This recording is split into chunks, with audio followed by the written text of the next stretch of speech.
Hello everyone, welcome to Hindi Rochak Kahaniyan channel. आज की कहानी है क्या हुआ नरेश के साथ।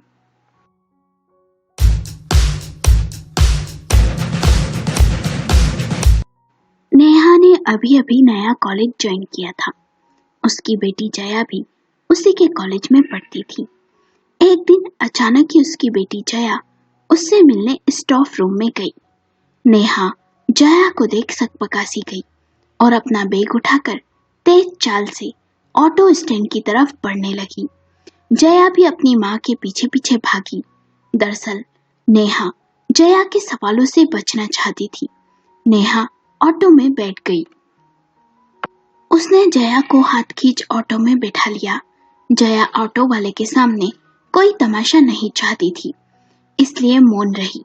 आज जो कुछ भी हुआ उसकी उम्मीद नेहा को नहीं थी। नेहा बड़ी ही कश्मकश में थी कि जया ने कहीं सब सुन तो नहीं लिया। दरअसल आज स्टाफ रूम में नेहा अकेली बैठी थी।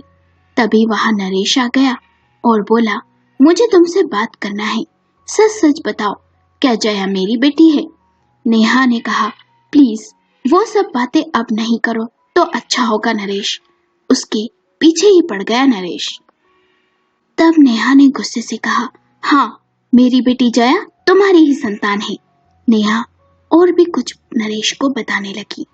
तभी कुछ देर बाद नेहा ने सामने जया को खड़ा हुआ पाया। उसकी आंखों में कई सवाल थे, इसलिए बैग उठाकर चुपचाप नेहा वहां से चली गई।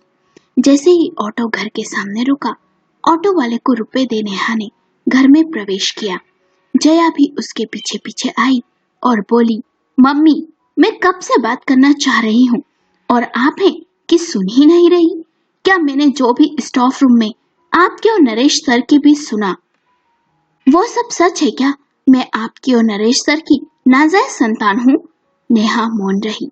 फिर जया ने कहा, देखो मुझे सब कॉलेज में चिढ़ाते भी हैं, कहते हैं तेरी सूरत नरेश सर से बहुत मिलती है। कहो मम्मी, चुप क्यों हो?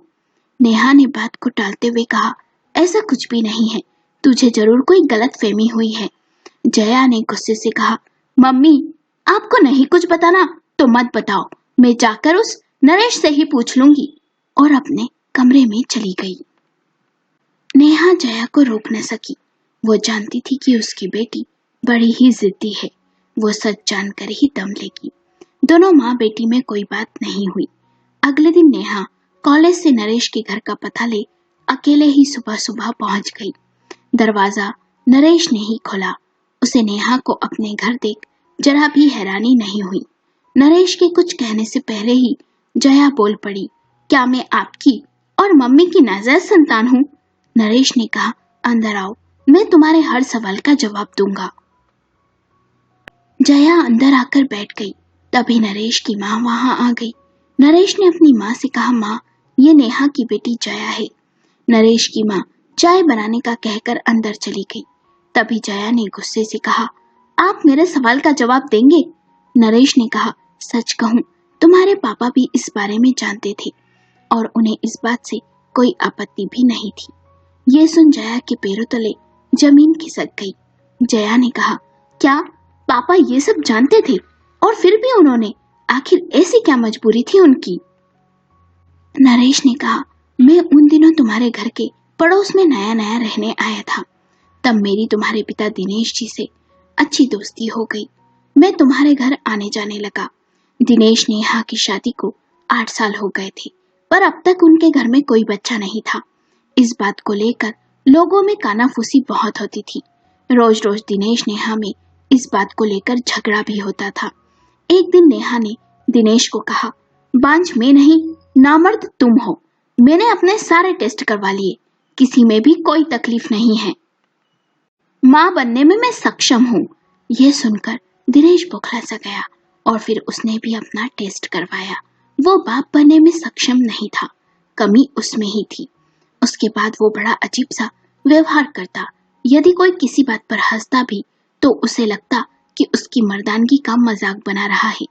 नेहा ने कई बार दिनेश से बच्चा गोद लेने की बात कही, जिस पर वो उससे नाराज हो जाता और कई बार गुस्से से हाथ भी उठा देता। उन दिनों नेहा बहुत ही परेशान सी थी। वो हमारे घर मेरी माँ से मिलने अधिकतर आया जाया करती थी। धीरे धीरे मुझ में और नेहा में नजदीकियां बढ़ने लगी थी। मुझे नेहा से प्यार हो गया था।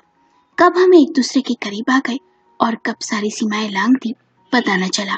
एक दिन नेहा को पता चला वो गर्भवती है। उसने सारी बातें मुझे बताई।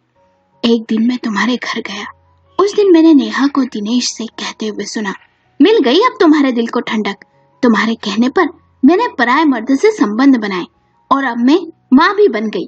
अब तो समाज में तुम सर उठाकर चल सकोगी। मुझे मेरे कानों पर यकीन ही नहीं हुआ।